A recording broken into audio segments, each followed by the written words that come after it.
We treat cystic fibrosis like it's a mountain that needs to be moved. We will see this mountain moved. We say this in all honesty, just for the glory of the Lord.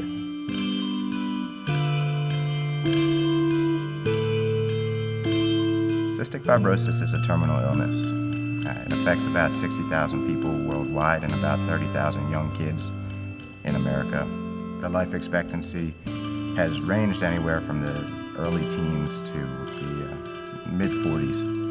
The disease affects the digestion and the respiratory systems. It winds up clogging the lungs, causing lung infections, lung disease, and it causes pancreatic problems, causes liver problems, causes excessive sweatiness, and lots of digestive problems. It's important that kids eat about 4,000 calories a day, even at a young age, just to be able to maintain their weight, let alone try and gain the weight that they need to live a healthy life. There are treatments for each of the symptoms. They're long, they're hard, and very expensive, but there's not a cure right now. We hope for a cure. We pray for a cure, and we look for a cure every day. It's just a horrible disease that allows kids to have to go through too much. Of the people that we know, my sister was one, and God has a plan for my son as well.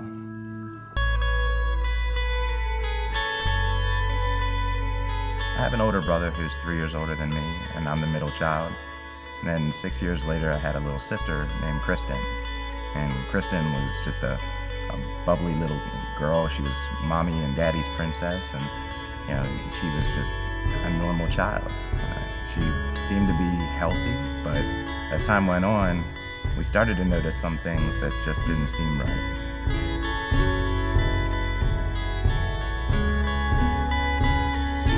When Kristen was diagnosed, she was 4 years old. The family just kind of shut down for a little bit. We didn't know what to do. We'd never heard of it. Nobody in our family had the disease that we knew of, and so we struggled with, where do we go from here? How do we handle this?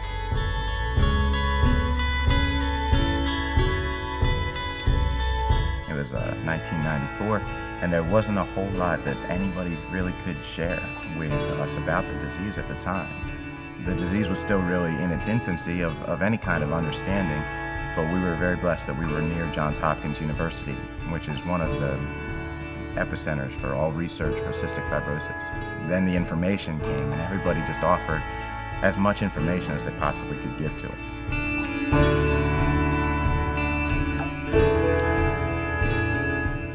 They shortened cystic fibrosis by calling it CF. We taught my little sister about cystic fibrosis by calling it 65 roses, which is what a lot of the little kids who can't say cystic fibrosis have to call it. We had a chest physical therapist come in and show us how to do chest PT, which is just beating on the chest like this. Crazy positions, upside down even, to try and help a child to clear their airway of the mucus that can be harmful or deadly in the end. We were blessed to have a treatment. We were one of the people that had a vest given to us, courtesy of the Cystic Fibrosis Foundation and Johns Hopkins. The tubes on the vest that she would wear would connect, and we'd turn on an air compressor, and it would shake her, and just shake her like crazy. And that shaking helps to loosen up all the mucus in the lungs. Kristen needed to take pancreatic enzymes, and they'd be filled with little tiny pills. So you could open them up and you could put them into applesauce or something to help them to digest, get as much from the food as they can, get as many nutrients as they can. As Kristen grew older, I got to witness my little sister down like 24-ounce steaks. And so we did the treatments day in, day out. Enzymes, aerosol treatments, nebulizer treatments, vest treatments, and all of it was just to continue to give her a better chance of growing old. We had no idea whether they were working or not, because the child looks the same as any other child. It's just a matter of, when does it actually kick in? When does it get really bad? And when it does, what do you do?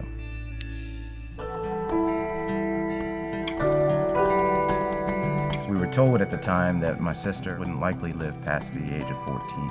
At that point is when I told my mom that If I could, when my sister was 10 years old or so, I'd be looking to, consider taking her to prom. And that was like something that even at the age of 6 wanted to go to. She wanted to experience something that her older brothers were going to experience.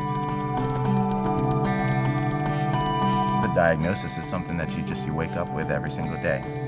She fought through the things that kids with CF go through. Do I tell other people about it? Am I different?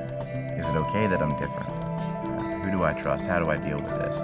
Depression, anxiety, and just a whirlwind of treatments and doctor visits, clinic visits they call them. Eventually she even became rebellious against the medicine. She grew rebellious against the treatments. They call that treatment adherence, and it's not good for a child with CF to say, I don't need this, I need to walk away from this. But every one of them, every child goes through it at some point. I had to just kind of continue to hold my head up high and say, Kristen, there's hope. Kristen, you'll be okay.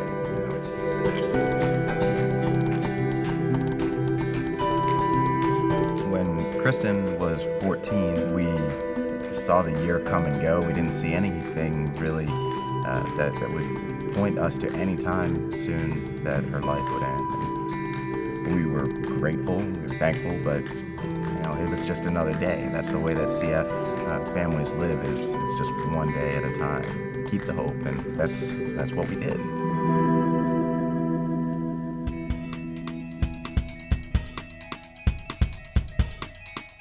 Krissy and I met in 2002, and she became a part of our family instantly in my sister's eyes. Kristen just loved Krissy, and we dated for a little bit, and then I bought her in.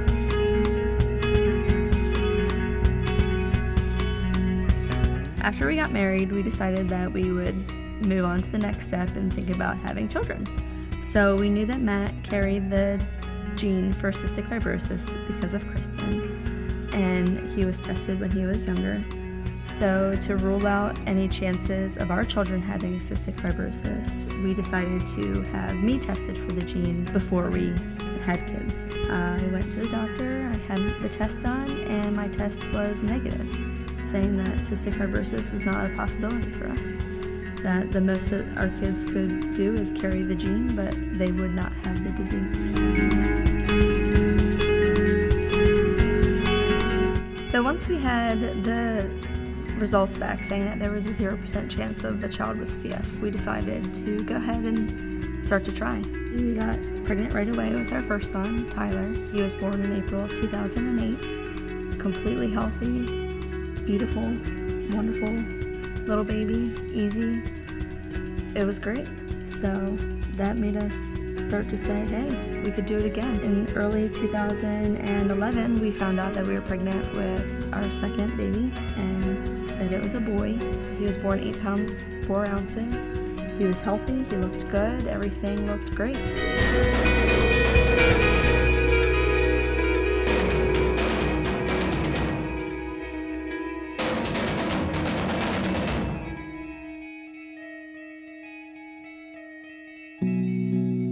When they released us from the hospital, he had dropped down to 7 pounds, but that was pretty typical for a baby.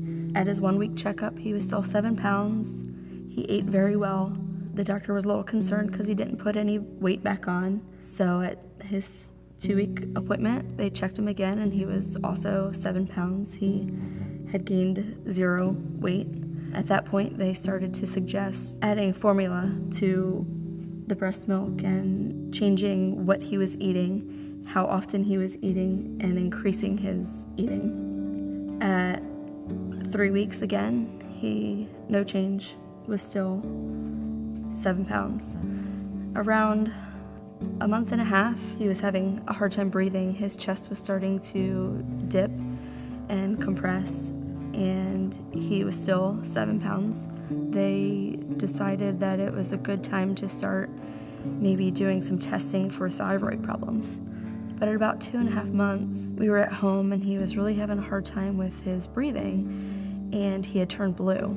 We rushed him to the hospital and he turned back his normal color, and they said that everything looked good and that he had RSV, and it was just something that would run its course, and he would be fine. So they sent us home. 2 days later, we were back at the doctor's office, and his breathing had gotten so bad that his pediatrician said, we need to send you to University of Maryland to have some more testing done. They saw him and they said that his breathing was so bad that he needed to be admitted. And to do that, we needed to go through the emergency room. While they were there, they were just asking questions and questions and questions and looking for what this could possibly be.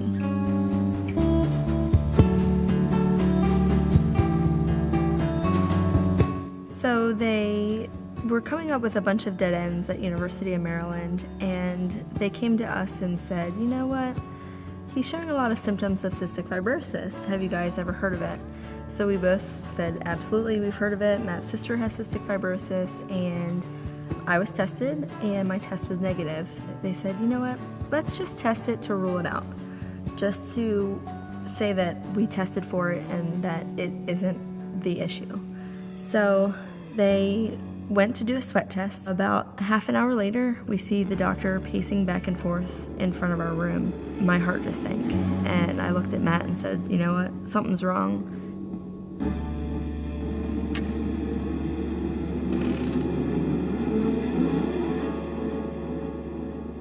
She came in and she said the test was positive.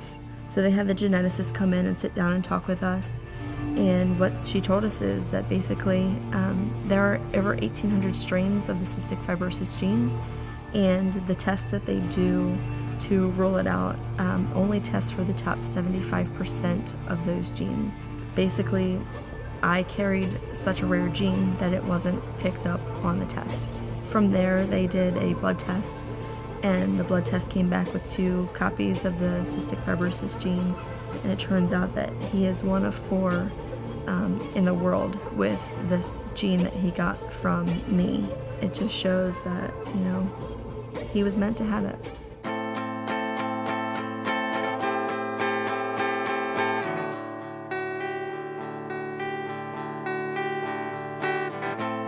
After we got that news at University of Maryland is when they decided that we would be better suited over at Johns Hopkins University because that's just such a great hospital for CF care. In the area, I was familiar with that because my sister had already been a patient there for so many years. We spent a long time in the pediatric ICU while they worked to get the specifics of this rare gene down, as well as to keep him isolated long enough to get rid of his RSV and to get him healthy again, because he was really struggling at that point to breathe. And it took about 30 days, but he started to get healthy again. And from that point, you know, now we just live to keep him healthy.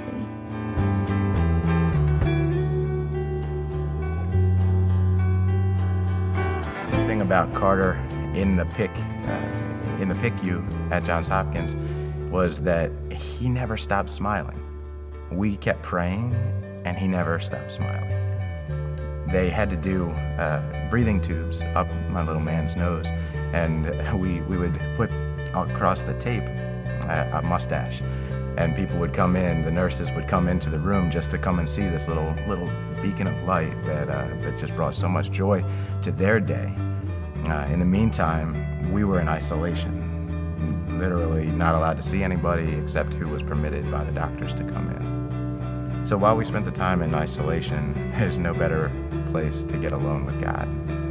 We began to just open the Word every day, and we would pray over Him, and we'd have very real conversations with God and with one another about what was taking place, coming to terms with what is God doing with this, realizing all along that He's in control, but asking Him to be glorified.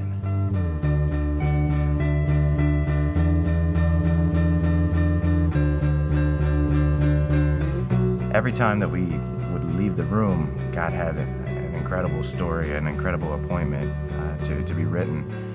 And my favorite is of a man named Ricardo. I was walking the hall, had prayed, God, just give me a reason to be out here. Give me somebody to come alongside and to encourage them.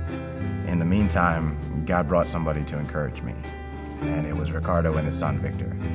Victor had just had a surgery that cut across the top of his head. And every day his dad would have to put a wrench in and would have to open the cranial cavity of his son by just a tenth of an inch. As I got to know Ricardo and Victor, we would do Bible studies together, but I became very clear that Victor was this little boy with a heart for God. Ricardo was about to eat a chip one day. They had obviously already prayed once before, and he picked up the chip and he went to put it back in his mouth after he had taken a break from eating to greet me and to give me a hug. And little Victor became distressed. He grabbed his dad's arm and he shook it for a second, and he said, like that, and he corrected his father. And just in the middle of Ricardo and Victor having this interaction, I just sat there in awe. I was so touched that in their circumstance, they had great faith. And I knew that Krissy and I could have great faith and show our children what it meant to really have faith in Christ. And we still talk today, and I'm very blessed to report that Victor is also doing very well and is growing to be a normal little kid.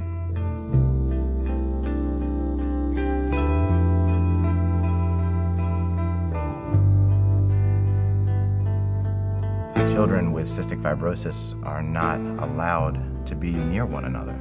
They're capable of passing very dangerous bacteria to one another that they're not capable of transmitting to anybody else. The reality is that my sister, who had just held her nephew for the first time for about a month, was not allowed to be anywhere near him anymore. She was not supposed to babysit or hold her nephew, and that hurt her so bad to realize that they're not allowed to be in proximity to each other. That was a big reason why we feel like we need to find a cure. We need to get motivated. We literally have to bring them back together again.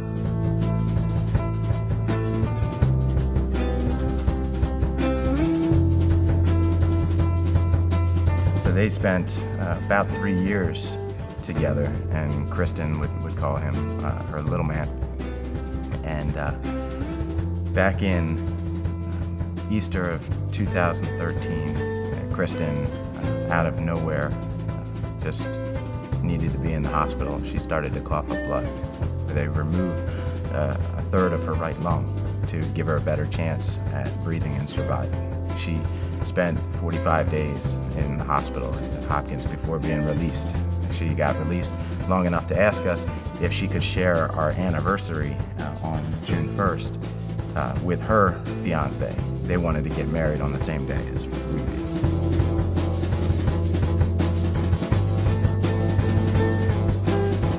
In 2013, Kristen and Patrick got married. They went on a little honeymoon down in Ocean City, and she had to leave because she had a headache. The headache led to more time at the hospital because she was actually going to have seizures. She was bleeding in her brain. So she spent 35 days in the hospital, and the doctors did not think that she would really get out. And then she got out. She had her real wedding, her real ceremony, and her big reception at the barn where she had wanted to have it with Patrick. And it was a great big celebration for everybody, except she could hardly be there. She was so weak. They took her away long beforehand, before the wedding and the reception were over, and she wound up back in the hospital again, this time for the last time.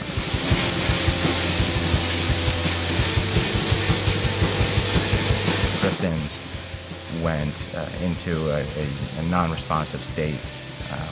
Her body began to shut down. She lost her liver function, kidney function, and they thought her brain function. And several times, again, the doctors gave us that timeline of please don't expect her to live through the night. And we just kept saying, we have hope. God is in this. And she lived to see the morning light. And she lived and she lived.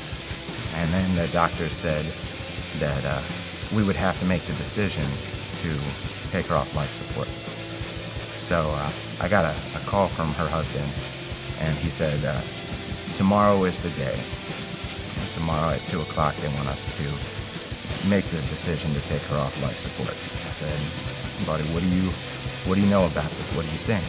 And he just wanted to pray that God would be glorified. So Kristen, on full life support, went to be with the Lord on December 18th.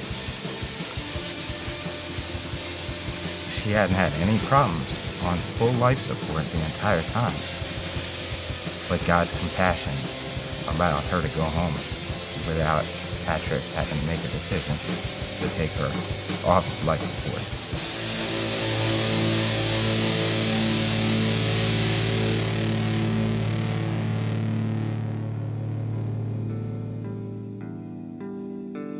We had a memorial service for Kristen where over 500 people showed up to talk about how this little one had touched their lives. It's incredible to see that in the short period that she had given her life to Christ, he was lifted up. People came closer to Christ. People saw his plan in their lives through the life of my sister. Now we are looking at what is God doing in the life of us and our son, in the life of Carter. Jesus told them, "For I assure you, if you have faith the size of a mustard seed, you will tell this mountain, move from here to there, and it will move. Nothing will be impossible for you." We treat cystic fibrosis like it's a mountain that needs to be moved, and we will see this mountain moved. We say this in all honesty, just for the glory of the Lord.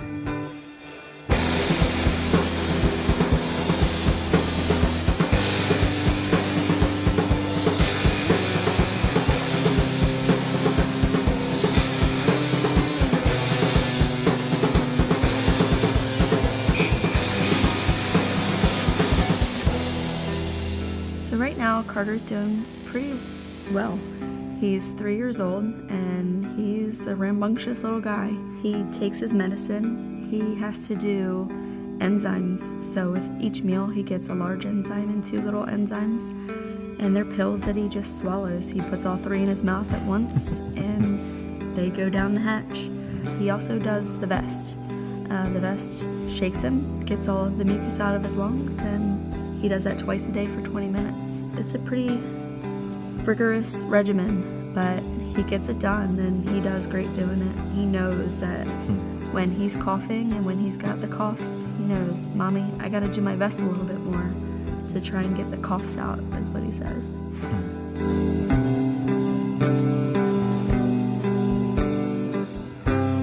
So now we have decisions to make, as all parents do, and our decisions have to do with how do we treat a child with cystic fibrosis. We are his primary caregiver, and there's a balance between the treatments and the regimen that he has to do, as well as just allowing God to lead us.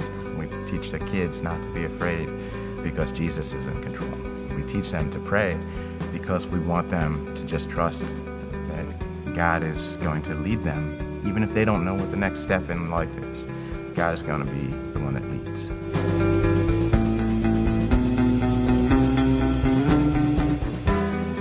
One of our favorite times to remember between Kristen and Carter's time together is that because they were never really supposed to be with one another, according to the doctors, we would allow them times where they were just together.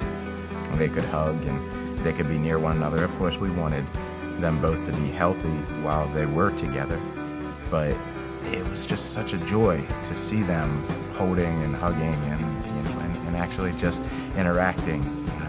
Even with Kristen not being around anymore, we want them to remember the joy that she brought to them and to us, but we press on.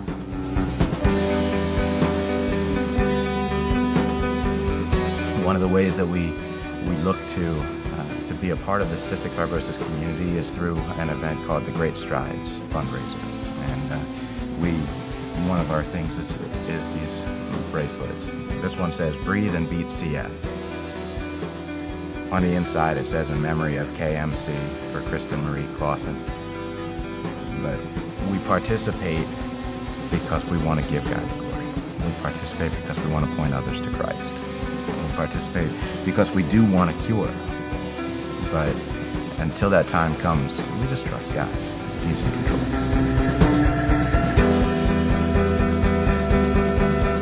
We are Matt and Krissy Hanneken.